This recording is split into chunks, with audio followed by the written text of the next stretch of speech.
नमस्कार, आप देख रहे हैं लाइव इंडिया हर पल। मैं हूं आपके साथ रेखा मिश्रा। बुलेटिन की शुरुआत जो है वो करेंगे 28 नवंबर को हेमंत सोरेन के शपथ ग्रहण से। दरअसल 28 नवंबर को हेमंत सोरेन मुख्यमंत्री पद की शपथ लेंगे और हेमंत सोरेन के साथ और कौन कौन से नेता उनकी कैबिनेट में शामिल होंगे, कौन कौन से संभावित वो नाम हैं जो उस दिन हेमंत सोरेन के साथ शपथ लेंगे, इस पर विस्तार पूर्वक जानकारी देने के लिए हमारे साथ हमारे सहयोगी रत्नेश जुड़ चुके हैं। सीधे उनका रुख करेंगे। रत्नेश, चूंकि आपसे जानने की कोशिश करेंगे, हेमंत सोरेन मुख्यमंत्री पद की शपथ 28 नवंबर को लेने वाले हैं, उनके लिए वह दिन बेहद ऐतिहासिक है और साथ ही कौन कौन से वो संभावित नाम हैं जो हेमंत सोरेन के साथ शपथ ले सकते हैं।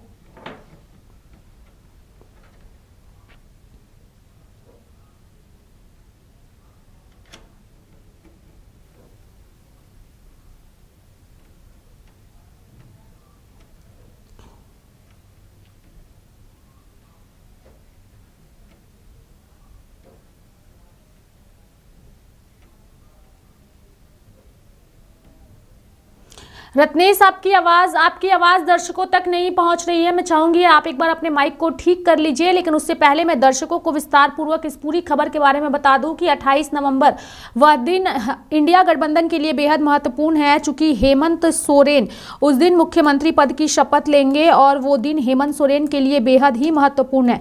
हेमंत सोरेन के लिए खास बात यह है कि हेमंत सोरेन लगातार मैया सम्मान योजना और अपनी कई सारी योजनाओं को लेकर के जनता के बीच रहे थे और इसी का नतीजा रहा कि वह एक बार फिर से राज्य के मुख्यमंत्री बनने जा रहे हैं।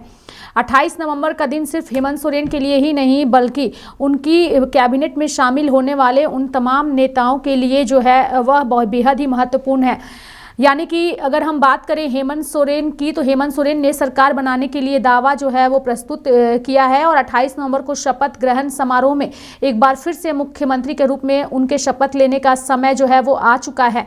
बता दें कि इसको लेकर के हेमंत सोरेन काफ़ी उत्साहित हैं। झारखंड मुक्ति मोर्चा की इस बड़ी जीत के बाद से हेमंत सोरेन के आत्मविश्वास को लेकर के जो है और ज़्यादा चर्चा बढ़ चुकी है, चूँकि हेमंत सोरेन जो है वो लगातार जनता के बीच रहे हैं, अपनी बातों को रखे हैं और नई सरकार को लेकर के काफ़ी ज़्यादा उत्साहित हैं। झारखंड मुक्ति मोर्चा जो है वो इस जीत को लेकर के बेहद खुश है। तमाम नेताओं के अंदर उत्साह है और सभी हेमंत सोरेन को एक बार फिर से मुख्यमंत्री के रूप में शपथ लेने के लिए जो है वो देखने के लिए काफ़ी खुश है।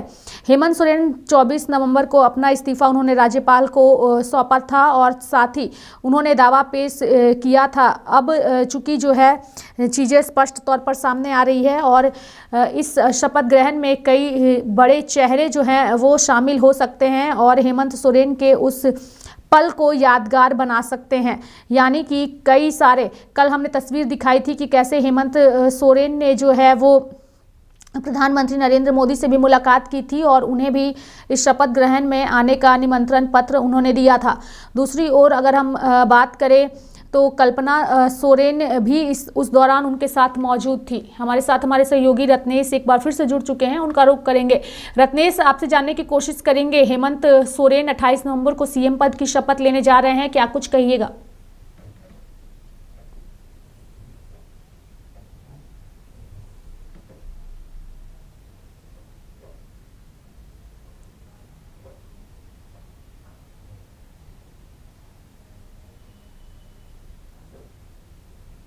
देखिए 28 तारीख का दिन जो है झारखंड के लिए बेहद खास है और झारखंड उस दिन इतिहास रचने जा रहा है रेखा। और आपको बता दें कि हेमंत सोरेन चौथी बार झारखंड के मुख्यमंत्री पद की शपथ लेंगे। तो वहीं अगर बात की जाए तो कई नए चेहरों को इस बार हेमंत कैबिनेट में जगह मिल सकती है।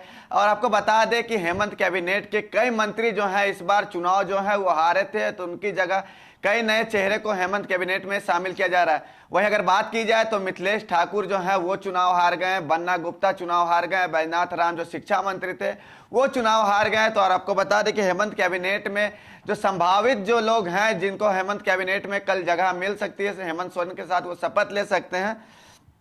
तो बता दें कि मुख्यमंत्री हेमंत सोरेन के साथ जो है संजय प्रसाद यादव राजद से विधायक चुनकर आए हैं, वो कल मंत्री पद की शपथ ले सकते हैं साथ में। तो वहीं कांग्रेस के जो विधायक हैं प्रदीप यादव राज्य की पहली बार वो हेमंत कैबिनेट में शामिल होंगे। तो वहीं मथुरा प्रसाद टुंडी से विधायक चुनकर आते हैं, झारखंड मुक्ति मोर्चा के विधायक है वो जो है शपथ ले सकते हैं कल। तो वहीं इरफान अंसारी को एक बार फिर से जो है रिपीट किया जा रहा है हेमंत कैबिनेट में। इरफान अंसारी का लगभग जो नाम है वो लगभग तय हो चुका है और इरफान अंसारी कल हेमंत सोरेन के साथ शपथ लेंगे। तो वहीं रामदास सोरेन को एक बार फिर से राज्य का मंत्री बनाया जा रहा है। तो फिर बात करें तो शिल्पी नेहा तिर्की मांडर से विधायक चुनकर आती है, कांग्रेस की विधायक है। उनके पिता बंधु तिर्की जो हैं कांग्रेस के कार्यकारी अध्यक्ष है और उनके पिता जो बंधु तिर्की वो भी राज्य में शिक्षा मंत्री का कमान जो है वो संभाल चुके हैं। तो शिल्पी नेहा तिर्की को एक बार फिर से राज्य में मंत्रिमंडल में जगह हेमंत सोरेन के कैबिनेट में दिया जा रहा है। तो सबिता महतो झारखंड मुक्ति मोर्चा की जो विधायक चुनकर आई है उनको इस बार मंत्रिमंडल में शामिल किया जा रहा है। और आपको बता दें कि हफीजुल हसन को एक बार फिर से मंत्रिमंडल में जगह मिल रही है। तो वहीं रामेश्वर उरांव जो वित्त मंत्री हैं कांग्रेस के विधायक दल के नेता भी रह चुके हैं, तो एक बार फिर से उनको हेमंत कैबिनेट में जो है शामिल की जा रही है रेखा। तो दीपक बिरुवा को फिर से जो है एक बार फिर से हेमंत कैबिनेट में शामिल कर सकती है, हेमंत कैबिनेट में जगह मिल सकती है। तो अमित कुमार महतो जो सुदेश महतो को चुनाव हराकर इस बार चुनाव जीतकर वो आए हैं झारखंड मुक्ति मोर्चा के टिकट पर। वो सिल्ली से विधानसभा का चुनाव लड़े थे और हालांकि जीत भी आए। चुनाव के समय जब जनसभाएं हो रही थी, हेमंत सोरेन जब सिल्ली में जनसभाएं कर रहे थे तो उन्होंने कहा था कि आप अमित महतो को अपना आशीर्वाद दीजिए। अमित कुमार महतो को इस बार हम बहुत बड़े स्थान जो है वो राज्य में देने जा रहे हैं। तो अमित कुमार महतो का नाम जो है वो लगभग तय है रेखा। तो वहीं अगर आपको बात की जाए तो समीर कुमार मोहंती जो बहरागोड़ा से विधायक चुनकर आते हैं। हालांकि जब चंपई सोरेन जब भारतीय जनता पार्टी में शामिल हो रहे थे तो ये कयास लगाया जा रहा था कि समीर मोहंती जो है वो भी भारतीय जनता पार्टी में जाएंगे। हालांकि समीर मोहंती ठीक दूसरे दिन मुख्यमंत्री हेमंत सोरेन से मिलकर उन्होंने कहा था कि हम कोई कहीं नहीं जा रहे, हम हेमंत दादा के साथ खड़े हैं और झारखंड मुक्ति मोर्चा में ही रहेंगे। तो इसी वजह से कैबिनेट में जगह मिल रही है। इरफान अंसारी के नाम का आपने जिक्र किया और इरफान अंसारी के लिए इस बार का चुनाव बेहद दिलचस्प इसलिए रहा और चुनौतियों भरा इसलिए रहा क्योंकि जामताड़ा सीट की चर्चा काफी ज्यादा हो रही थी और उन्होंने उस सीट पर जीत हासिल करके दिखाया। यानी कि इरफान अंसारी पर उनकी पार्टी ने इस बार भरोसा जताते हुए उन्हें बिना किसी परिश्रम के ही मंत्री पद को लेकर के आगे रखा है। यानी कि एक छोटा सा कार्यकाल रत्नेश जो उनका रहा है मंत्री के रूप में वह सराहनीय रहा है और यही वजह है कि पार्टी उन्हें फिर से मौका देने जा रही है।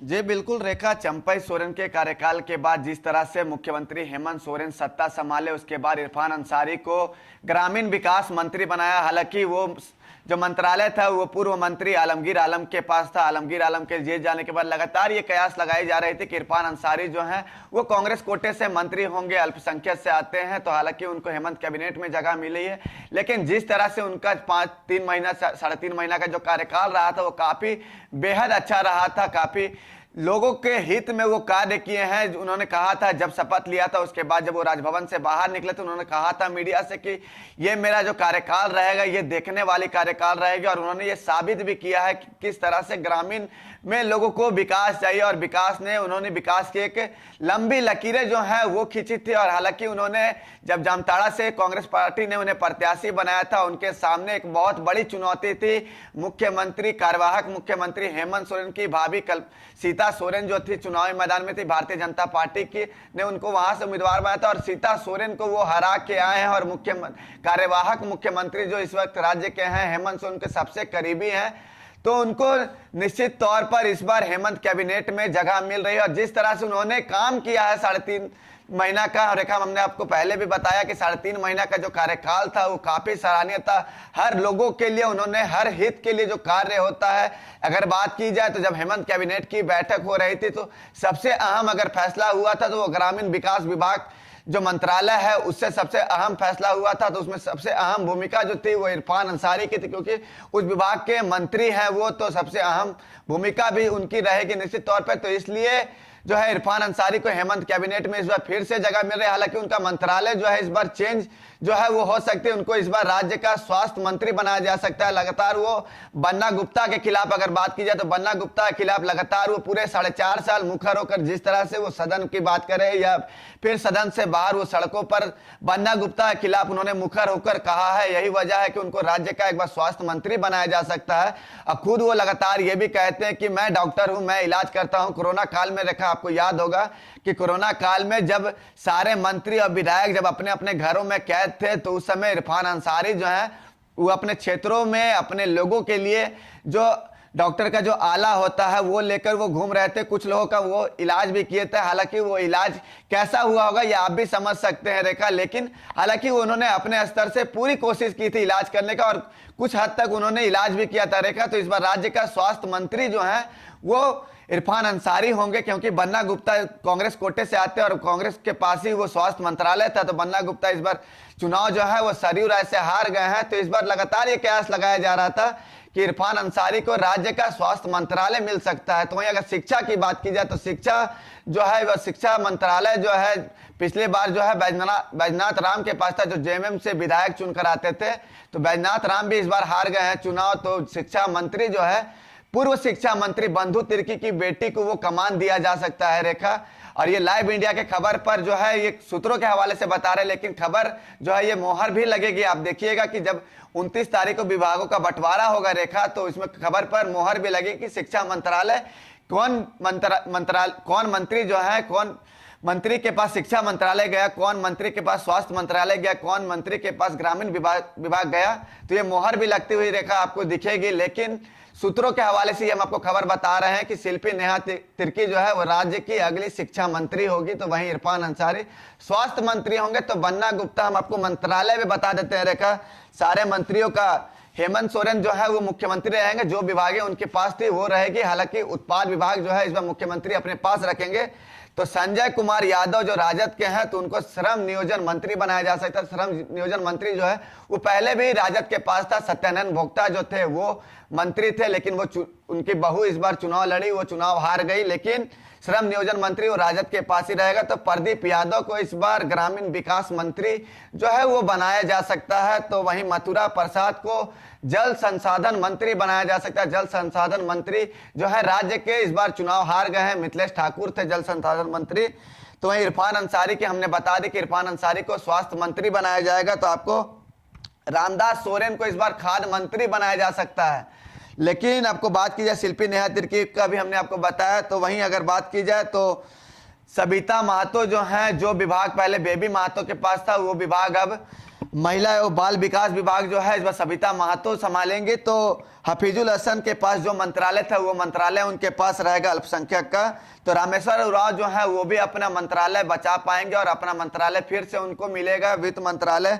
तो वहीं अगर बात की जाए तो दीपक बिरुवा को परिवहन मंत्रालय जो है वो हेमंत कैबिनेट में मिल सकती है। तो अमित कुमार महतो को खेल मंत्री बनाया जा सकता है। खेल मंत्री जब सुदेश महतो वहां से चुनाव जीते थे और जब यहाँ पर गठबंधन की सरकार थी उस समय हेमंत सोरेन उप मुख्यमंत्री थे, उस समय भी जो है सिल्ली के जो विधायक थे सुदेश कुमार महतो वो खेल मंत्री थे। तो इस बार खेल मंत्री अमित कुमार महतो होंगे। कल्पना सोरेन की भूमिका बेहद सराहनीय रही है और कल्पना सोरेन के नाम की चर्चा इस वजह से सबसे ज्यादा रही चूंकि इस पूरे चुनाव में एक स्टार प्रचारक के रूप में उन्हें जनता ने पसंद किया। लेकिन ये जो संभावित नाम है उन नामों में कल्पना सोरेन का नाम नहीं है। क्या वजह है कि कल्पना सोरेन को मंत्रिमंडल में जगह नहीं दी जा रही है?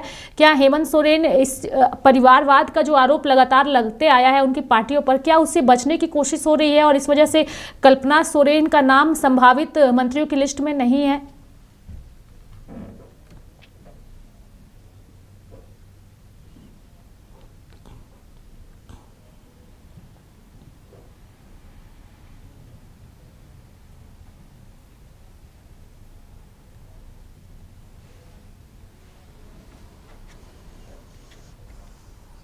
जी बिल्कुल रेखा, आपको बता दें कि कल्पना सोरेन पूरे विधानसभा चुनाव की बात छोड़िए, जब से मुख्यमंत्री हेमंत सोरेन जो है इस वक्त राज्य के कार्यवाहक मुख्यमंत्री, जब से वो जेल गए थे उसके बाद वो घरों से बाहर निकलकर सक्रिय राजनीति में वो आई है। लगातार जिस तरह से अगर पूरे विधानसभा की अगर महागठबंधन का जीत का किसी को श्रेय जाता है तो वो कल्पना सोरेन को जाता है।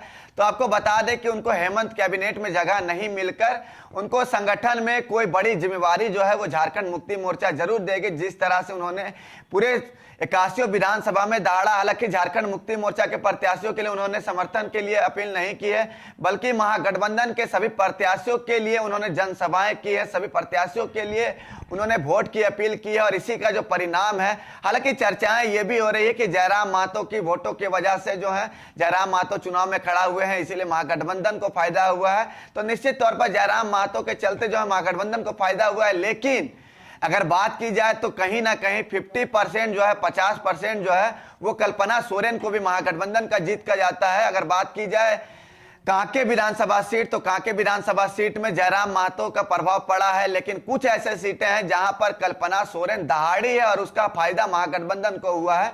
इसलिए इस बार हेमंत कैबिनेट में कल्पना सोरेन को जगह इसलिए नहीं दिया गया है। आपने बात किया बसंत सोरेन को भी इस बार हेमंत कैबिनेट में शामिल नहीं किया गया है।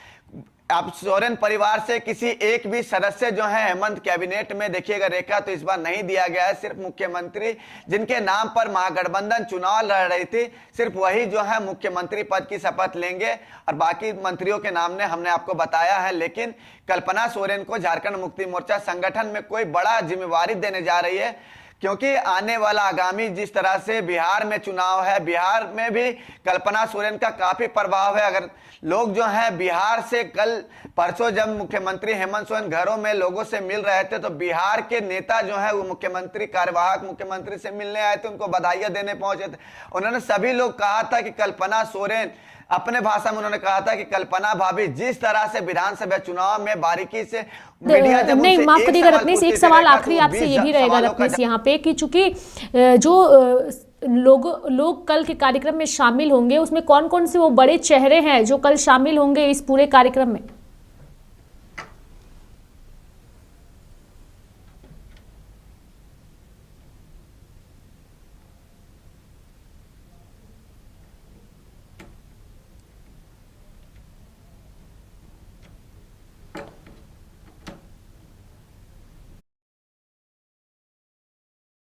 देखिए रेखा, प्रोटोकॉल के हिसाब से कार्यवाहक मुख्यमंत्री और उनकी धर्मपत्नी और गांडे के जो विधायक है कल्पना सोरेन, परसों ही देर रात वो दिल्ली गई हुई थी। वहां पर जो है पहले वो मल्लिकार्जुन खड़गे से मिली, उसके बाद राहुल गांधी जो कांग्रेस के पूर्व राष्ट्रीय अध्यक्ष हैं उनसे मुलाकातें हुई, उसके बाद जो है अरविंद केजरीवाल और सुनीता केजरीवाल से मुलाकात हुई। लेकिन कल ही देर शाम जो है कार्यवाहक मुख्यमंत्री और उनकी पत्नी कल्पना सोरेन मुर्मू जो है वो देश के प्रधानमंत्री नरेंद्र मोदी से मुलाकात की और प्रोटोकॉल के हिसाब से उन्होंने आमंत्रण किया कि आप झारखंड के शपथ ग्रहण, अबुआ सरकार की शपथ ग्रहण में शामिल होने आइए। हालांकि उनके तरफ से आश्वासन मिला है कि हम जरूर आएंगे, लेकिन प्रधानमंत्री के बिजी शेड्यूल के कारण प्रधानमंत्री शपथ ग्रहण में शामिल नहीं होंगे। गैर भाजपा शासित राज्य झारखंड अब है, इसलिए नहीं आएंगे। अगर भाजपा के शासन अगर यहाँ होती तो प्रधानमंत्री अमित शाह ऐसे कई बड़े दिग्गज झारखंड में पहुंच सकते थे, लेकिन जिनकी आने की संभावना तेज है, जो लगभग तय माना गया है, उसमें हम आपको नाम बता दें तो मल्लिकार्जुन खड़गे जो हैं उनका 50% कन्फर्म है कि वो शपथ ग्रहण में शामिल होंगे। लेकिन राहुल गांधी जो कांग्रेस के पूर्व राष्ट्रीय अध्यक्ष हैं उनका आना लगभग तय है रेखा। और वहीं अगर बात की जाए तो सुनीता केजरीवाल, दिल्ली के पूर्व मुख्यमंत्री अरविंद केजरीवाल जो है उनका भी आना लगभग तय हो गया है। तो वहीं बंगाल की सीएम ममता बनर्जी जो है वो भी शपथ ग्रहण समारोह में शामिल होंगी। तो बिहार के नेता प्रतिपक्ष तेजस्वी यादव शामिल होंगे। लालू यादव की भी चर्चा थी कि लालू यादव भी अबुआ सरकार हेमंत सोरेन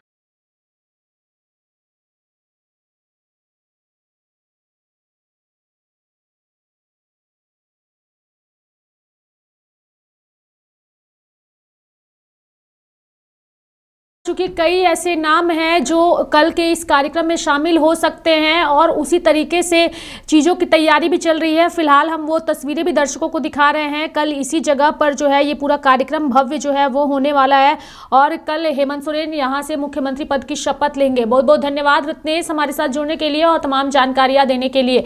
तो 28 नवंबर को मुख्यमंत्री पद की शपथ लेंगे हेमंत सोरेन और इस कार्यक्रम में कई बड़े चेहरे जो है वो शामिल होंगे। साथ ही सबकी नज़र टिकी हुई है कि जो संभावित नाम जो हमने दर्शकों को बताया है, क्या वो नाम जो है वो कल हेमंत सोरेन के साथ सीएम पद की शपथ लेंगे, जिस पर सबकी नजर टिकी हुई है। एक एक खबर और बारीकियों के साथ हम दर्शकों को विस्तार पूर्वक जानकारी देते रहेंगे।